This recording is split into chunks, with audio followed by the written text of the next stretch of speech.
So I just got back from a great trip to Sarajevo. I learned a lot, and here are 5 essential tips that I learned and I can help you when you go to Sarajevo. First things first, cash is king in Sarajevo and Bosnia in general. It's always good to take some Bosnian mark with you, or you can get them exchanged at the airport or the city center. You'll usually get a slightly worse rate at the airport, as is the case in general. But most of the cafes, restaurants, taxis, they do mainly take cash only. Now, some do take card, restaurants and cafes, that is, but taxis are all cash only, so make sure you always have some cash with you. Some do also take euros, so you can get away with it, but again, you don't want to risk it. Better to have cash with you. Speaking of taxis, the second tip is when you're traveling in Bosnia and Sarajevo specifically, wherever you can, take the red licensed taxis because those are the meter taxis.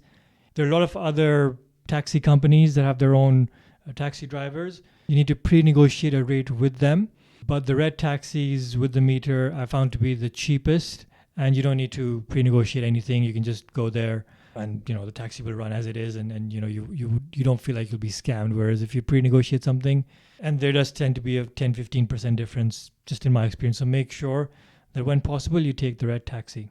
The third tip is in the city center. Now you need to learn a lot about the history of Bosnia, especially the recent history of the past 20-30 years, what it's gone through since the breakup of Yugoslavia and everything that the country went through. The best way to do that is to go to the museums. Now, there are 2 main museums in the old town that you can visit, which is the Museums for Crimes Against Humanity and the Siege of Sarajevo. You can get tickets for them individually, which is around 18-20 mark, but it's better to get a package deal where for 30 mark you can get a 2-for-1 deal. So it turns out to be much cheaper. So definitely if you want to go to both museums, and again, they're not very big museums, so you can do them in a couple of hours, even shorter if you wanted to whiz through them. But it's always good to get the 2-for-1, and they're next to each other, so that's not a big issue at all. Now, the fourth thing to be careful of is the signs. Now, the Bosnian mark currency is shortened to KM, which can be a bit tricky because you might confuse it for kilometers and distances. See, whenever you see the sign KM, 2 km, 5 km, just keep in mind that that's the currency and not distances or anything. It's easy to get confused, especially with a language that you don't recognize or understand. So it's a basic thing. I fell for it a couple of times where I was like, why is this 5 km? But it's actually the price of things, not distances. So just keep that in mind.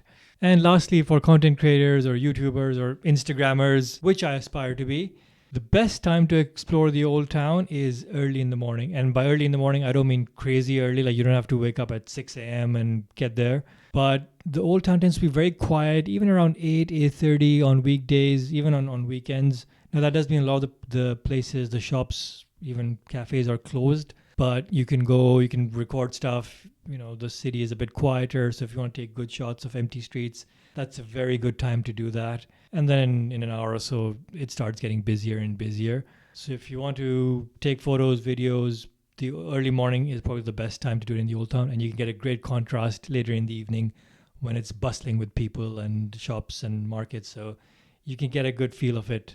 So I hope that was helpful. These are 5 things to keep in mind.